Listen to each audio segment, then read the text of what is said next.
You know, turn on.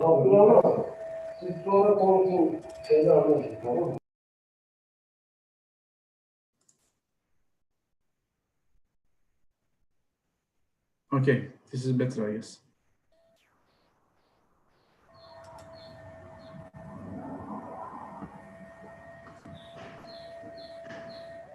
Shall we start?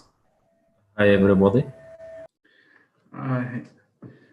Okay, let's start the session, I guess. Hello, dear participants, and welcome to the fourth International Students Science Congress, session 15.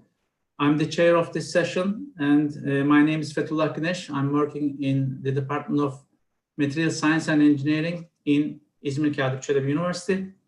Within this session, we will listen 4 presentations.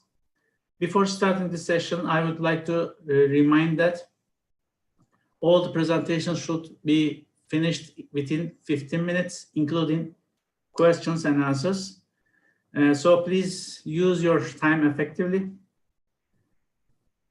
The first presentation will be about the utilization of blood meal as an alternative protein source on growth and feed efficiency in Fingerling, Nile, Tilapia. I think Obey is here, right? Yeah, I'm here. Hello, everybody. Actually, we have still... You listen me? Yes, we can hear you. You should share your screen first. Yeah. Okay. I think we should wait for a few minutes more. Just be ready, okay? 10 minutes more. We still have 4 minutes. 3, 4 minutes. Yeah, we still have 4 minutes, okay. Maybe we should wait a little more to more attendees to wait for more.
Okay, let me start an introduction again. I guess we have new participants, so I will do the introduction again.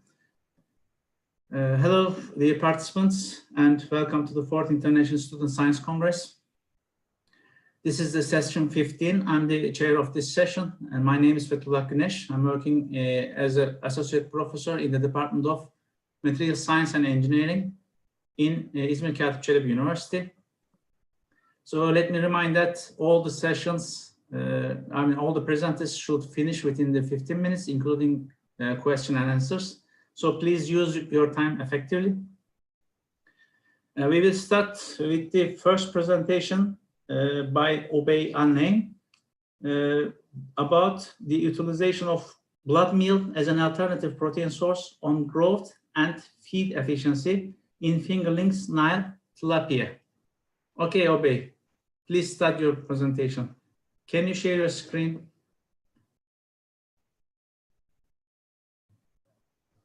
And unmute your microphone, please.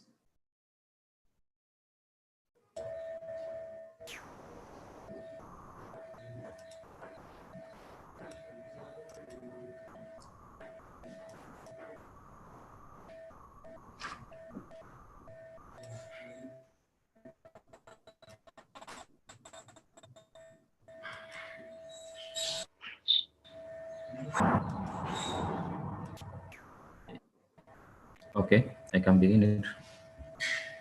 Okay, you can see now. Please go ahead.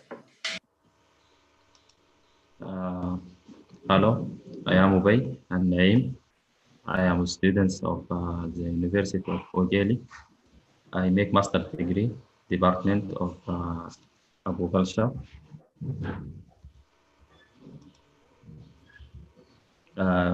Today, my presentation is talk about nutrition for fish.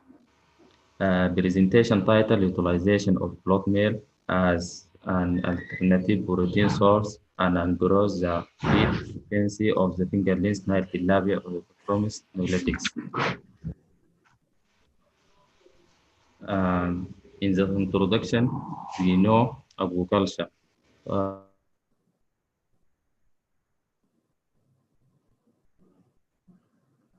I think we lost connection. Oreochromis niloticus, a type of the fish. Fish agriculture has been driven by a number of reasons, including overfishing, high fishing cost, high fishing cost, and reduce fisher water stock due to pollution. Economical nutrition is one of the most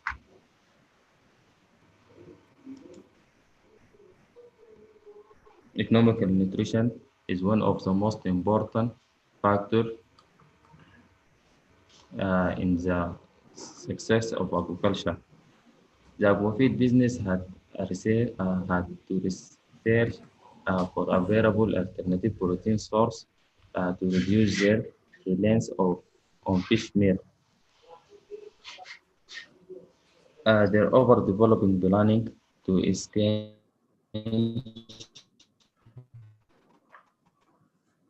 fish meal and oil of an alternative such as blood meal.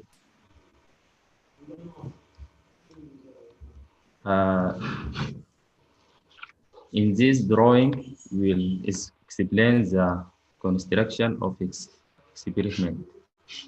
Experiment period 6 weeks. 4-cylinder fiberglass tank, volume 300 liters. Each treatment was repeated. In each tank, 15 fish distributed randomly, weight average between 6.9 to 7 grams. 4 diets were installed. Before processing meal, blood was processing and prepared for us. How the blood weight of the altar was 5.3 kilogram. After that, heading into a boil for 15 minutes. After all this, dried under the sun for 8 hours. In this picture, we see blood meal after processing. As the last total of blood meal, 1.05 kilogram. After that, making diets. First, control without blood meal. The second, with 5% of blood meal, and 3 with 10% of blood meal, and last 15% of blood meal. The other compounds like Sibel, wheat rose, and corn flour was used. The general protein for all meal was 35%. Now I'm going to talk about result. First weight for all treatment 6.9 to 7. gram. After next week, 4 weeks, I see the difference between all treatment. The best of the best 10%. It is very best.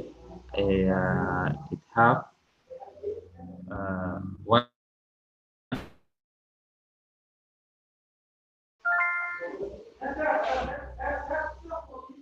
Okay, in 4 weeks is different, clear from the 4th week, the difference, and the more it is experience continue will show a clear difference. The end of the experience was the last weight for the treatment content 10%. It is had weight gone 11 gram, 11.4 gram. Weight gain 11.4 gram. The specific growth rate and feed conversion rate FCR was better for 10% of PM and less than 5% with PM. As for the rate of the survivor, there was no less of non-treatment of 5% because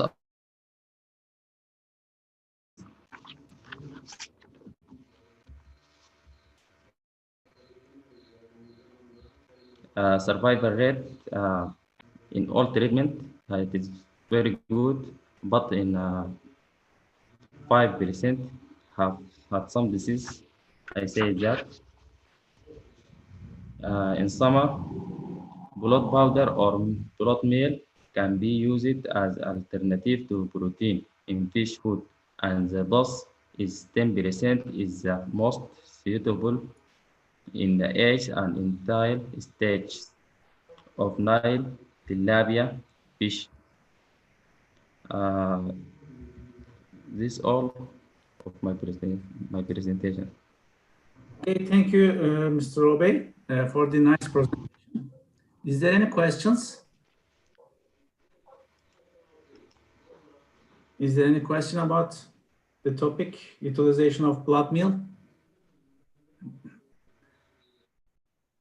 If there is no other question, I would like to ask a question. You said 5% blood meal proteins cause a disease in fish, right? Can you hear me, Mr. Robin? Mr. Robin, can you hear me? Okay, Mr. Robin, can you hear me? Yeah, I can hear you. Okay, I was asking why is the reason behind the 5% blood meal cause a... Why? Yes, I why? don't listen to you. Why the 5% blood meal cause a sickness for the fish? I have some diseases in this tank. Bacterial disease. Okay, this is due to the blood meal or? Hi. How can you explain? This disease in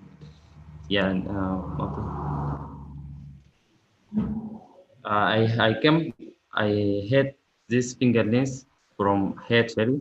I just maybe for transfer this Nile tilapia. You have some diseases of another pound. Oh, okay. Okay, thank you. Thank you very much.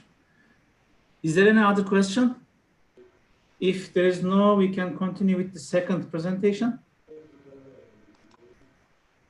The second presentation will be about the cassava root silage as a feed for ruminants by Matovu and Ahmed Alçiç. Is okay. Mr. Jakob here? I'm here, sir. Okay. Okay, please go ahead, share your screen and please start your presentation. Thank you.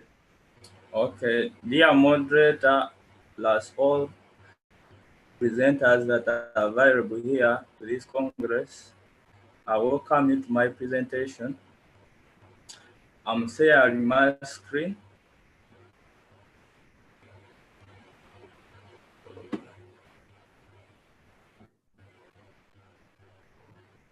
I hope it has come. Okay, now you can see, please full screen. Okay. Okay. So I'm called Matovu Jacob. I did this work with Ahmed Alçiç. I'm going to discuss about cassava silage as a feed for ruminants. So due to limited time, I will continue immediately. Within this presentation, we shall look at the introduction.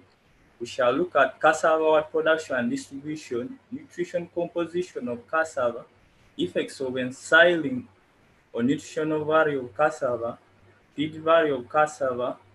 Then we shall have conclusions and recommendations. So let us begin immediately. Cassava, its scientific name is Manihot extonanta crantis.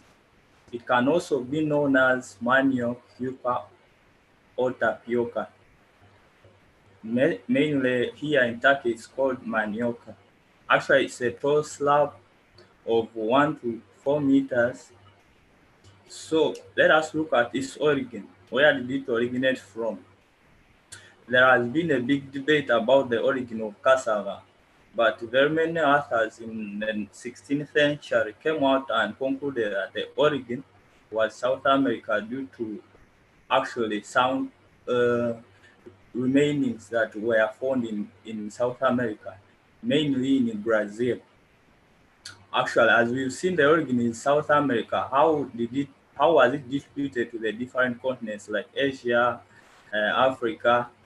First, it was introduced to Africa in the 16th century by the European travelers. As we all know that European travelers had already had conquered territories in Africa, so it was taken there as a food.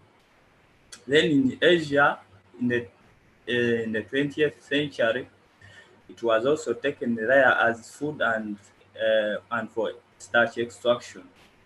Cassava is one of the major foods, peaks after rice, maize, wheat, potatoes, and barley. It is acts as I said, acts as a staple food for near 1 billion people in over 105 countries in the tropics. It contributes about 60% of the daily calorific needs. So, why did we choose this topic and why is it of importance to discuss cassava as a better alternative for feeding ruminants? Actually, there has been a shortage of food resources. This occurs normally during the dry season, especially in the tropics. This is coupled by the high cost of traditional feedstuffs. As we all know, we always mainly use maize and soya like in feeding. So there has been an increasing high cost of these feedstuffs and also in use of like maize in industrial production like ovar cocoa. This means there has been a stiff competition, meaning there is need for research for other feed sources that can act as feeds for animals. However, as we shall see, there has been an increasing production of cassava in the tropics. However, we should know that cassava has a poor storage ability, meaning it can go bad within 3 days. Therefore, there is need for rapid processing into a stable product. In Africa and most places like in the tropics, the most used method of processing cassava has been sun drying. However, we should know that the sun drying at times can be laborious and it's very hard to be done during rainy season. Therefore, the best alternative has been ensiling. Cassava root is rich in energy and has a high amylopectin content of 83%. That makes it a good energy for ruminants. A siding of cassava has been a new innovation and has a lot of effects to the nutritional value of cassava. So we are going to see its effects of ensiring on the nutritive value as we go on. So as I said, we are going to look about the production and distribution. As you can see, Africa produces, according to FAO-Stat, that is in 2018, Africa produced 169 million tons of cassava, which is the highest producer in the tropics. Meaning cassava is a good product for diversification in Africa as for use in animal nutrition. It's followed by Asia, America, and Oceania. And in 2018, according to FAO-Stat, the area that was harvested, it was 24 million hectares. As you can see on this graph, Africa produces a high amount of cassava worldwide. So the top producers, according to FAO-Stat 2018, is Nigeria, as you can see, Thailand, DRC. Generally, most of the countries are from Africa and tropical countries like Indonesia, Brazil, Thailand, meaning there is a high production of cassava within these countries. So we can see this graph shows the production of cassava from 1994 to 2018. As you can see, there has been a gradual increase in the production of cassava, meaning it's becoming an important crop that can be used in ruminant nutrition. So let us look at the nutritional composition of cassava. Cassava, the main product of cassava is roots, their roots and leaves. So basically, as our topic is about this cassava root, why is it important in nutrition? It's because it has a high carbohydrate content, as you can see, meaning it can replace maize like as an energy source in nutrition. As you can see, there are several products that can be got from cassava, have roots, flour, leaves, pulp, and peel. All these products can be processed from cassava.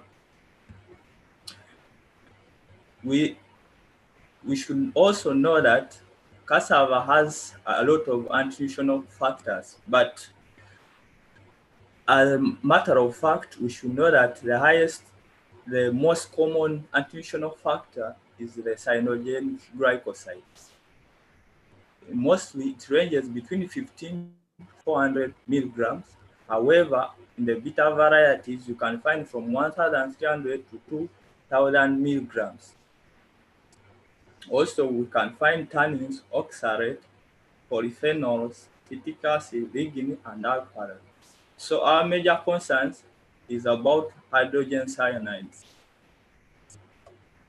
Effect of hydrogen cyanide to animals. As we all know, cyanides are toxic to animals.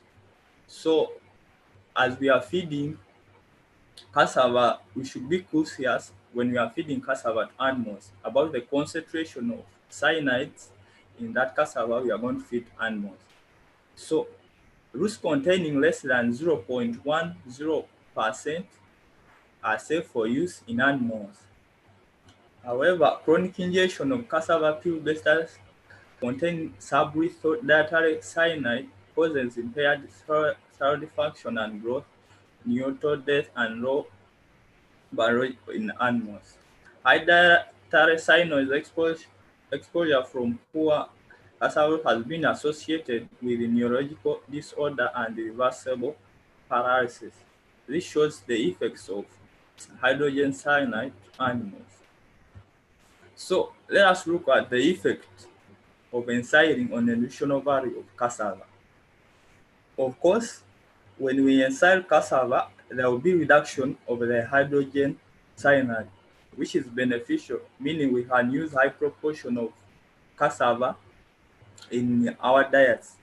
There will be biological enrichment of food substances like proteins, amino acids, essential fatty acids, and vitamins. There will be an increase, as we shall see, enrichment of the fermented products like aroma. There will be change in aroma, good flavors, and textures. This also increases the appetite of animals, meaning they can be consumed in high amount by the animals. So this is basically a summary of this is cassava that has been just harvested from the garden. It is grated, later it's ensiled. This is tube silage. However, there are very many methods of ensiling, like ground silage, but basically I put this that is tube silage. After grating, it's ensiled like this. Then it can be kept for maybe 1 year, depending on the need. So let us look at the effect of ensiling on the nutritional value of cassava. As I said, that ensiling affects the nutrition composition actually positively. We can look at the protein. Protein inside is 11.1, and inside is 8.1, meaning there is an increase in the protein content of cassava when they are ensiled. Also, there is increase in the fat content, 3.5, 3.1 and inside, meaning there's an increase. Good fiber. We know we don't need a lot of fiber in feeds. There is a reduction. Inside and uninside. Carbohydrate. Inside 6.7.3. Uninside 6.4.6. Then also a major concern is the cyanide. This is a hydrogen cyanide. There is a reduction. We see inside is 23.3, uninside 44.6. It shows there is a reduction. When we inside cassava, it reduces the hydrogen cyanide and nutritional factor, which is beneficial to us. According to Ngeye et al. 1997, it shows days and hydrogen cyanide milligrams per kg. For 0 days, the concentration was 109. After 180 days of ensiling, it reduced to 56 milligrams per kg. This shows the value of ensiling. So we continue. You know, when we're ensiling, we can also add like additives like molasses, like microorganisms to increase the process of ensilage. This is unfermented and uninoculated cassava, meaning there wasn't anything that was added like additives. However, fermented and inoculated cassava starch residues. When you see like the protein content in unfermented, that were not ensiled, that's the meaning. It was 1.12. However, in the ensiled, it was 7. You can look at ash, unfermented, it reduced, fermented, it increased.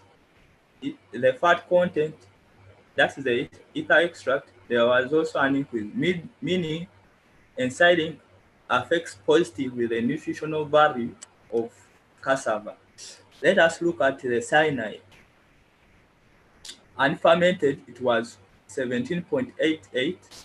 In unfermented, it was 10.91. This shows the importance of ensilage. It also affects positively to the mineral content. As we can see, potassium unfermented is 384. With the fermented, it increased to 410.08. So let us look at the feed value of cassava silage to the ruminants. Basically, I'm going to discuss within cattle and sheep. inside cassava root effect on the intake and digestibility usage in You have 2 more minutes. Let me remind you. Okay, let me try to summarize. So when we fed, according to Sabotan et al. 2010, when we fed cattle with the unensiled and ensiled, we can see that the digestibility increased, dry matter digestibility also increased. So it shows that it's a good feed to animals. This table shows the effect on the rumen parameters and blood parameters. As you can see, there is an increase in the rumen microbes.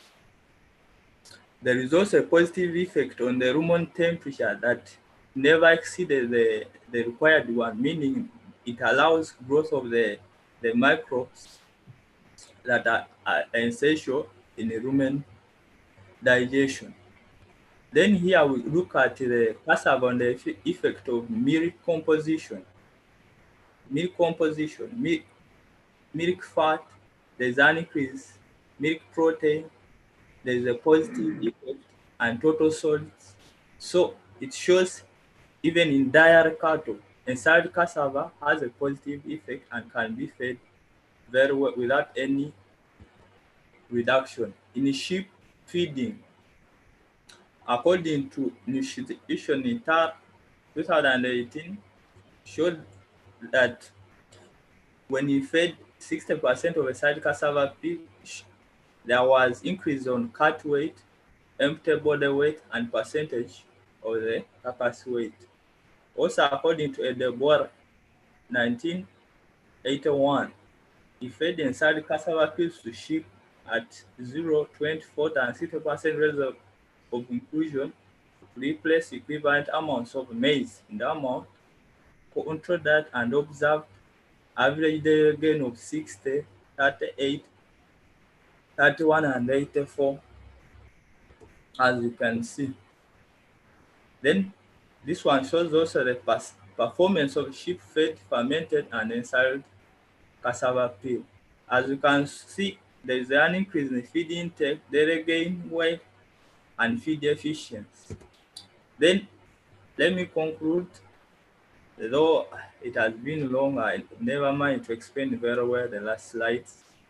But due to the increasing cassava cultivation, especially in Africa and the tropical areas, this means more cassava is going to be produced. The increased supply will require more advanced techniques like silage making to produce it for the dry periods, especially in feeding cattle. This review suggests the need for more research. Some of the areas which require research are how best can the inside cassava be kept for quite long periods, then the silage keeping qualities of the sweet and bitter cassava varieties, development of appropriate feeding systems and technologies suited in most economic ways to cassava utilization in ruminants, then the best protein supplement to the cassava silage. As we have seen that the cassava silage has, especially the root, has a low protein content. So there is need for the best protein supplement to cover up the shortage. Thank you for listening to me. Okay, thank you very much. Is there any question about the cassava production presentation of Mr. Jacob? If there is no other question, I want to ask you. You said ensilage, ensilement of the cassava will longer its lifetime and also increase the nutrition value and also decrease the cyanide concentration, right? No, so, you got me well. Yes, you said on your presentation. The cyanide ensilation, the ensilage cassava decrease the cyanide values, right? Higher. Fermentation. Also fermentation decreases the cyanide values. No. Go back. Okay. Maybe you got me wrong. Okay. Actually, as you can see on this slide, that effects of enzyme on nutritional value of cassava. Of course, it will reduce the cyanide. The hydrogen cyanide, yes. Mm-hmm. But so, my question is why this reduction happens? Is it due to the bacteria growing? Yeah. It's due to the process of fermentation and the bacterial action of the cassava that will help reduce the hydrogen cyanide. But it increases the essential nutrients like proteins, amino acids. Yes, they all increase, but the cyanide is reduced, right? Yeah, it's reduced. So this is all due to the bacteria. Yeah. So is it same for ensilagement? I mean ensilement? Come on. Is it because of the ensilement the same like fermentation? Because in fermentation we have bacteria, right? Yeah. Because the process of ensiling, it involves fermentation because it's done under an anaerobic conditions. Okay. Yeah, that's clear enough. Thank you very much. Okay. Is there any other question? If there is no, we will continue with the next presentation. The next presentation is about Aza directa indica seed oil has cosmetic and antiseptic properties by Yusuf Ibrahim, Zuleyha Mukhtar, and Zeynep Vaya. Yusuf Ibrahim is here?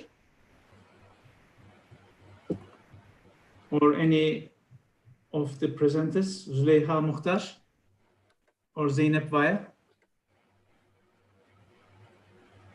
I think he's not here right now. We will continue with the next presentation then. Then we will come back to this presentation.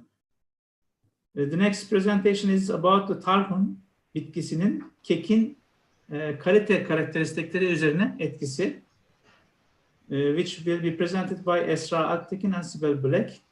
Esra, Alptekin is here. Buradayım hocam, merhaba herkese. Merhabalar. Tekrar ben Türkçe yapayım. Herhalde sunumunuz Türkçe olacak. Evet, Türkçe hocam. Bitkisinin Kekin kalite karakteristikleri üzerine etkisi Esra Alptekin tarafından sunulacak. Buyurun Esra Hanım. Teşekkür ederim hocam.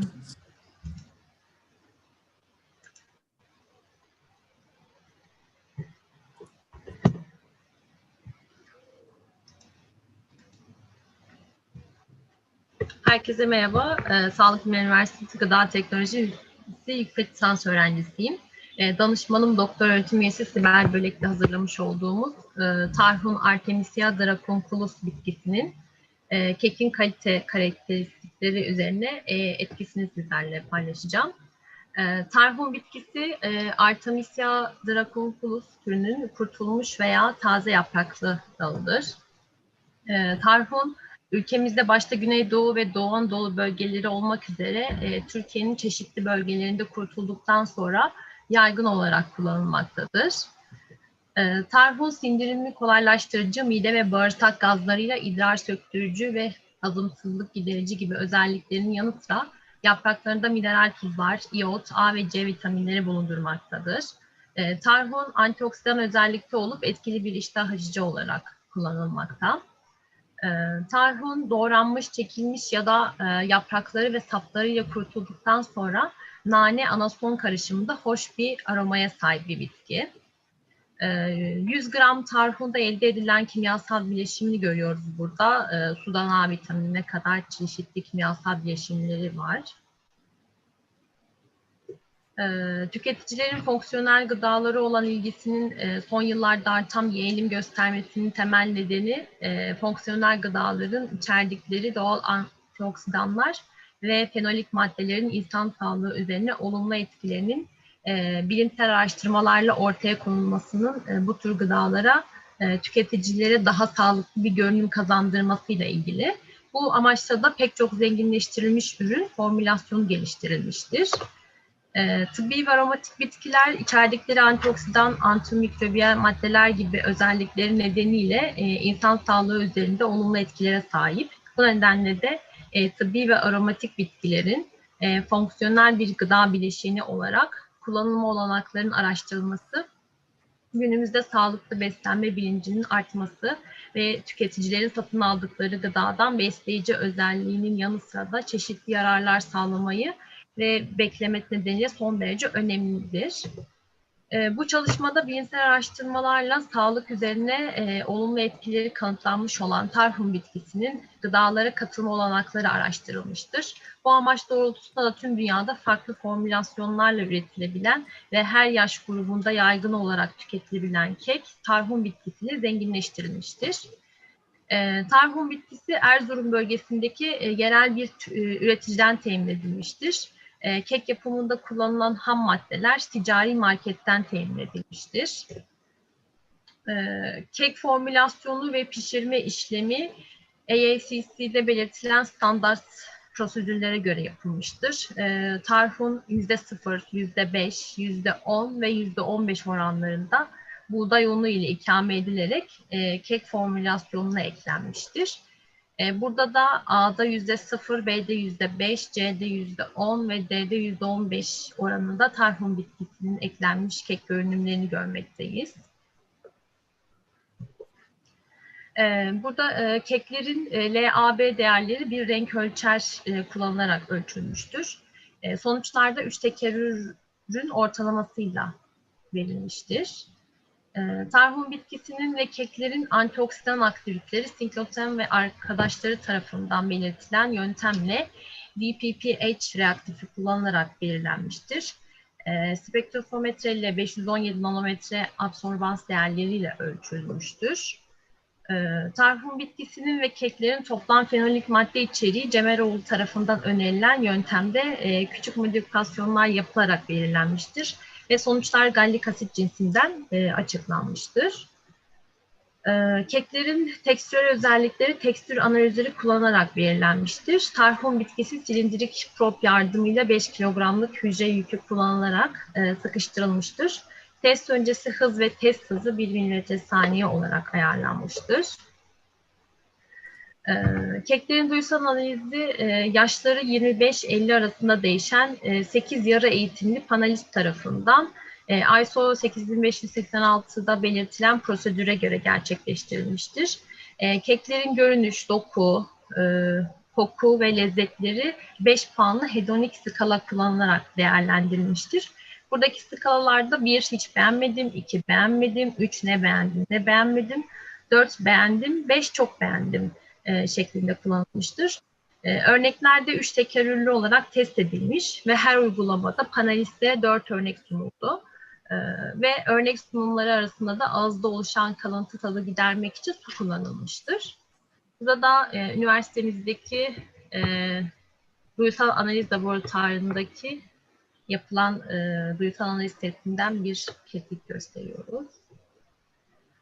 Ve elde edilen veriler varyans analizi ve Dancon çoklu araştırmalar testinde 0.05 önem düzeyine göre değerlendirilmiş olup söz konusu istatistiksel analizler SPSS paket programı kullanılarak yapılmıştır.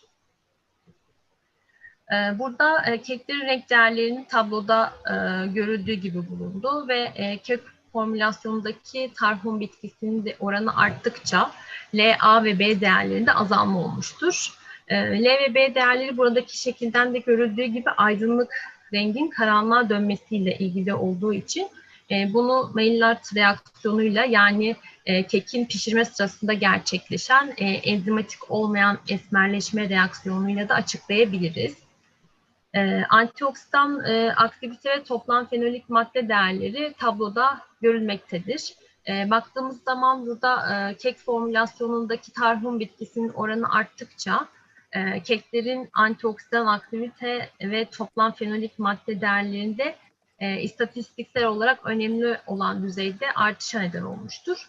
Bu durumda tarhun bitkisinin yüksek antioksidan aktivite sayesinde keklerin de antioksidan aktivite ve toplam fenolik madde içeriğinin artmasıyla açıklanabilir. Tabloda keklerin tekstürel özellikleri görülmektedir. Görüldüğü gibi de kek formülasyonundaki tarhun bitkisinin miktarı arttıkça keklerin yapışkanlık, çiğnenebilirlik değerlerinde istatistiksel olarak önemli düzeyde artış gözükmektedir. Ve elastikiyet ve sakızımsızlık değerlerindeki istatistiksel olarak önemli düzeyde azalma görülmüştür. Bu durumda Tarhun bitkisinin yüksek diyet lif içeriği ile açıklanabiliyor. Diyet lif daha sıkı bir diyet yapısının oluşumuna neden olduğu için de elastikiyet değerlerinde azalmaya neden olmuştur.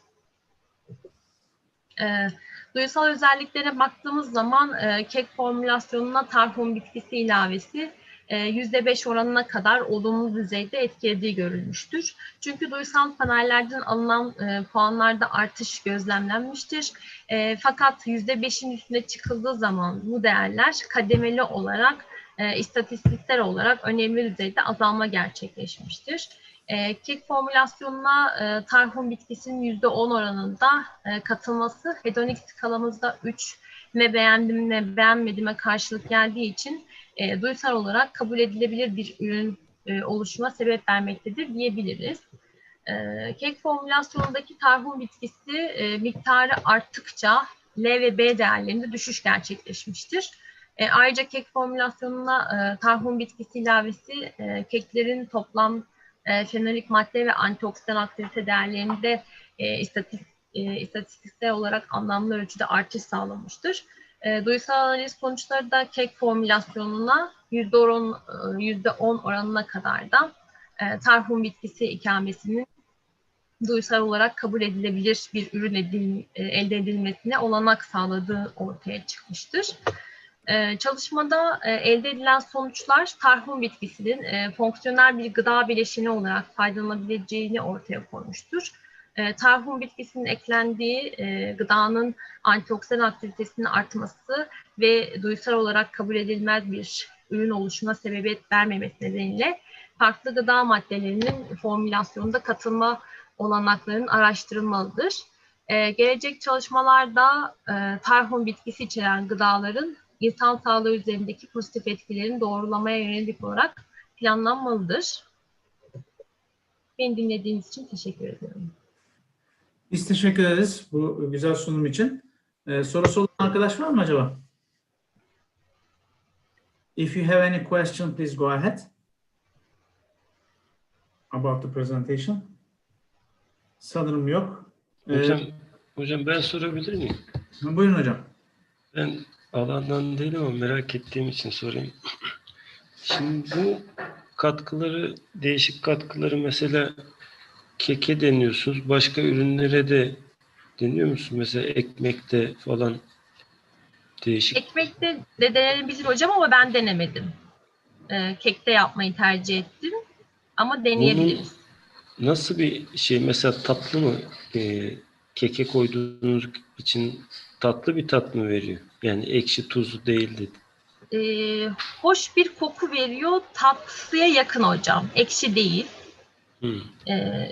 Aromatik bir kokusu var. Ama şeker konmadığı zaman tadı karşılamaz keke.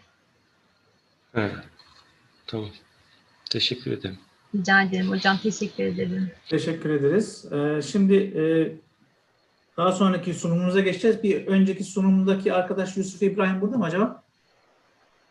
Yusuf İbrahim, about the presentation, Azadirachta indica seed oil has cosmetic and antiseptic properties. Is here?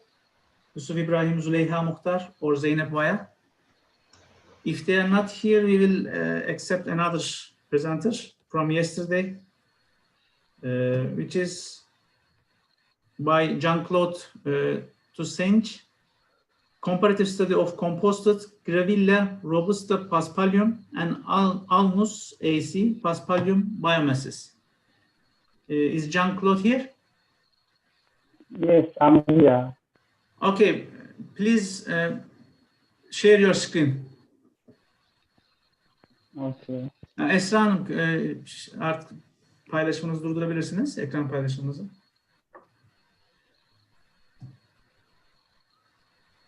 Now there's another screen. Please share. Okay.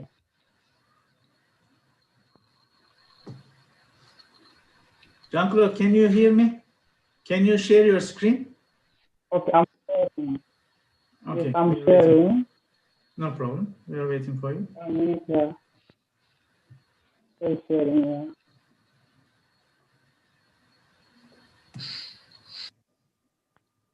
By the way, about the paper BC 2005, there is a message that the presenter has lost a family member and had to travel.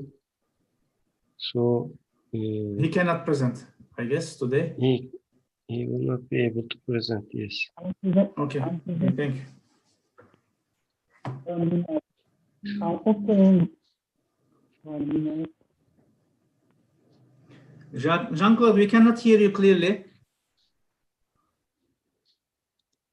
I'm opening that. I'm getting annotations that there is a located resource that is coming.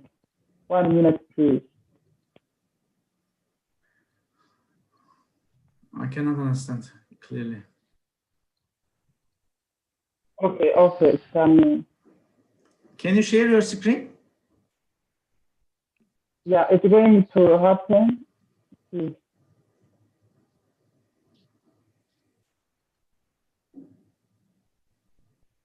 Okay. We had similar problems yesterday.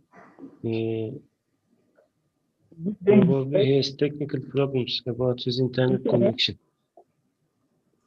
Okay. Is it okay? No. We cannot see your screen. Hello? Yes, it's starting. Please. I'm saying, is it clear? It's about to start. Your screen sharing is about to start. We are waiting. I'm saying about. I don't We know still what cannot I'm see doing. your screen. Waiting. I think you have a problem of connection. Is it okay? Because I share. We cannot see right now. Still. Nothing? There is an information that you have started the screen sharing, but we cannot see your presentation. Yeah, I shared, but I don't know what's not being displayed.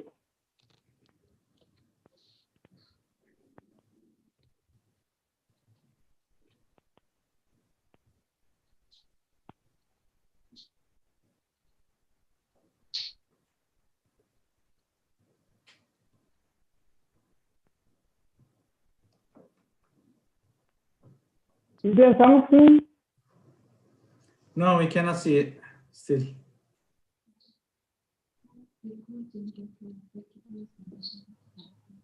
Let me check. Jean-Claude, Is there something? do not make recording. Okay. We will send you the record. Stop recording.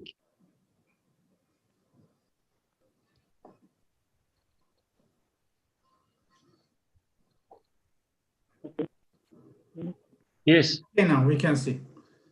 it's okay now. Please make full screen. Turn it full screen.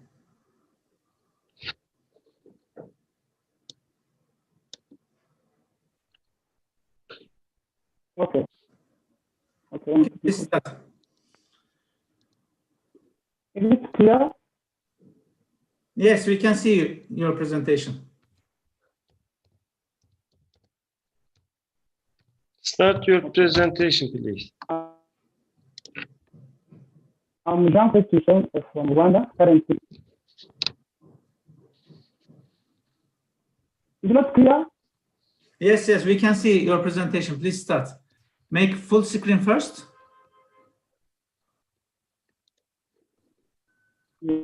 Yeah. Okay.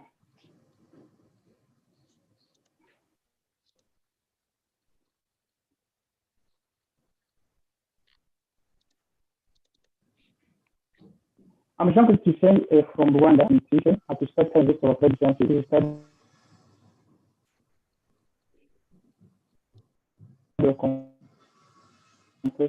robusta-Paspalum. During this study, I composed a biomass of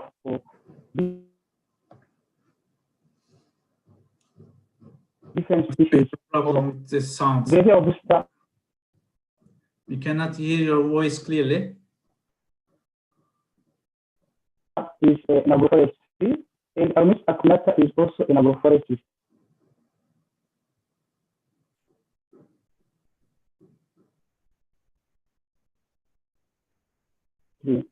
But Paspalum is a garden grass.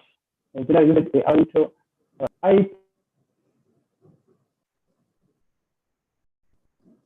choose these species because they are available in Rwanda, especially in the gardens, whereas these agroforestry species are generally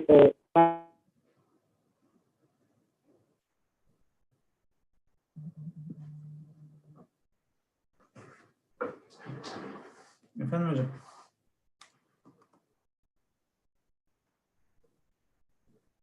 Bitirelim mi?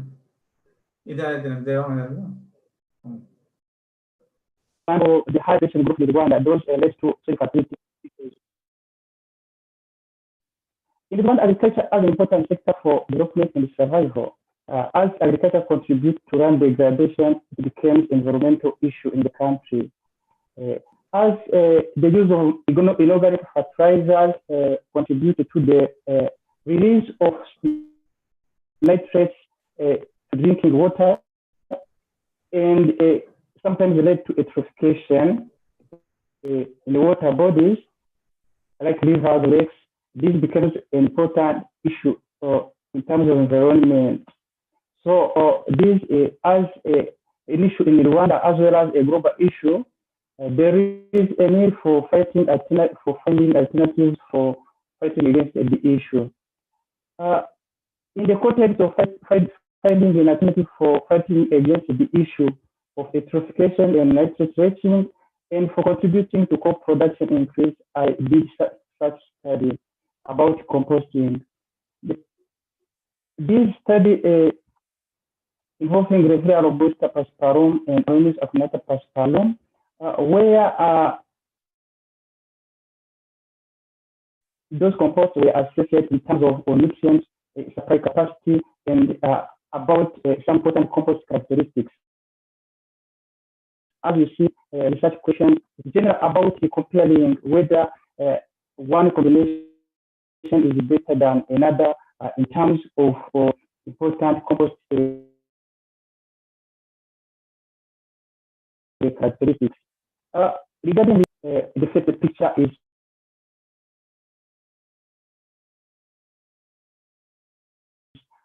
the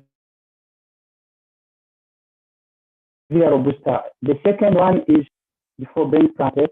The second picture shows the leaves of Almis acuminata. The Tarhun as a garden grass is this.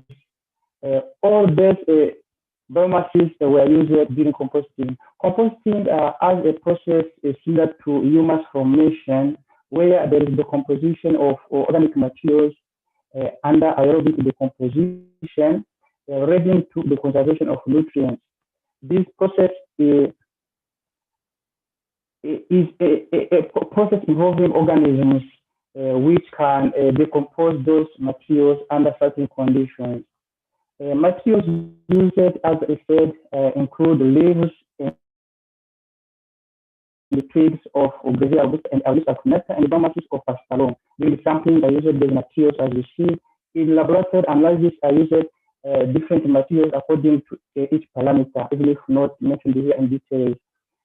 During experimental design of the composting, I used deep composting as you see in this picture. From the bottom to the top, I put them in layers from the robusta and then Paspalum and then the robusta, but it changes depending on the combination. After starting the trials, I mixed those materials on the 10th day, on the 10th day, and on the 4th day, and then I took samples on the 2 days. Results after laboratory analysis are there's abbreviations for these parameters are Tn is total nitrogen, and then mineral nitrogen as the second parameter, and then total phosphorus, extracted phosphorus XTP, and then cation exchange capacity or CEC, and then organic matter as the COM, then organic carbon, and then carbon to nitrogen ratio. The next one is moisture, and then the other one is ash content. As you see for each compost combination, there are results. In next slide, we are going to see how it was. As you see in this diagram, Grevilia robusta-Paspalum combination contained high amount of total nitrogen, whereas this contained the amount of total nitrogen amount, whereas this contained the lowest amount of mineral nitrogen, and this contained the highest amount of mineral nitrogen. Total nitrogen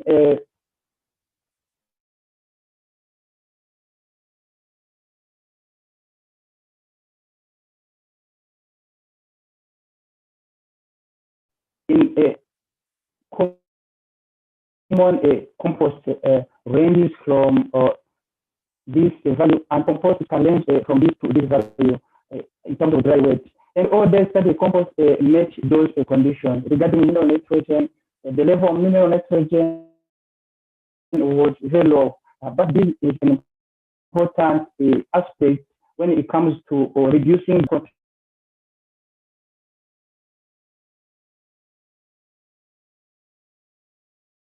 contributing to a suffocation of water body. These are standard ranges for each parameter, as you see in this column, and ranges are these, parameters are these. And then the other parameter, total phosphorus and extracted phosphorus or available phosphorus, as you see, Paspalum, and the lowest amount was for Artemisia Paspalum, but when it came to extracted phosphorus, the highest amount was for this for Artemisia Paspalum combination. Total phosphorus is in this range from 0.6 until 0.9 compost. The total phosphorus was low compared to some such compost, but during composting, there is something can be done by adding some phosphorus-rich materials. Compost can be enriched in phosphorus. Regarding extracted phosphorus, it was found that extracted phosphorus was in small amount, but if the composting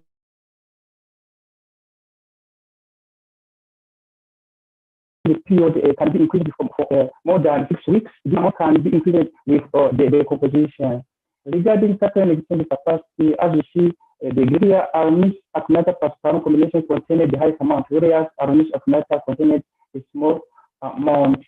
About organic matter, as you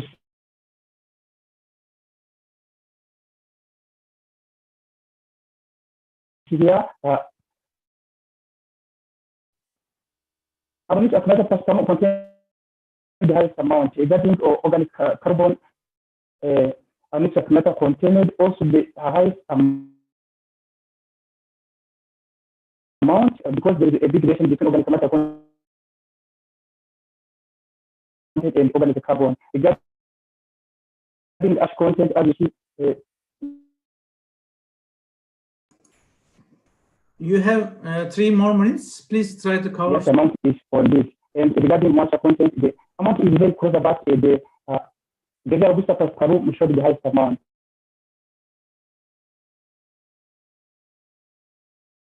In general, organic matter content,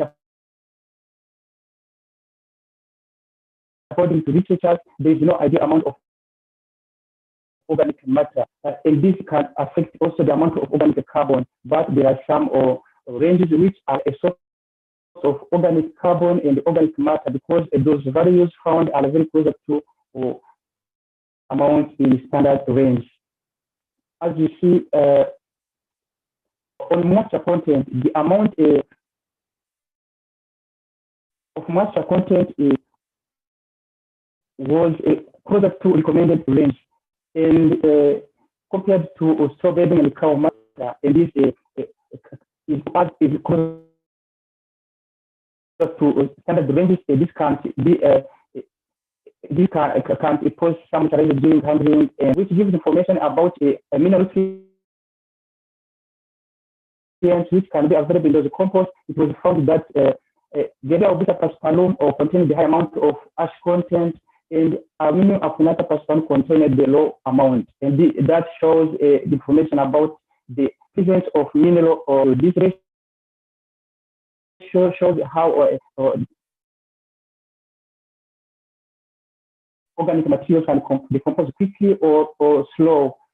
As you see in this, compared to the ratio, when the ratio is less than 20, there is a problem about ammonium or nitrogen volatilization. But in those study compounds, the amount was very high, was higher than this value. So in those compounds, Mr. Jean-Claude, can you cover?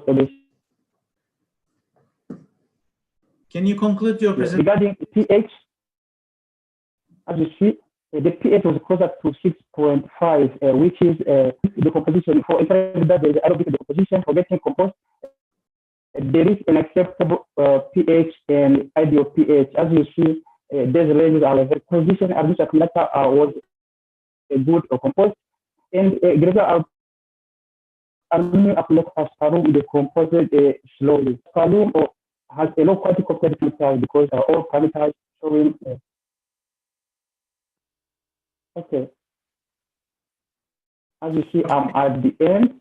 Regarding nutrient content, all compost contain a small amount of nutrients compared to chemical fertilizers, but there's compost can serve as a cheap source of soil of nutrients for crops and can contribute to environmental protection. But further researches about heavy metals and other minerals like potassium, calcium, magnesium, and sulfur, biological and physical characteristics is essential for ensuring adequate use of those composts. But in general, those composts can be used for improving soil fertility and for maintaining such fertility, as well as for protecting the environment. Thank you so much.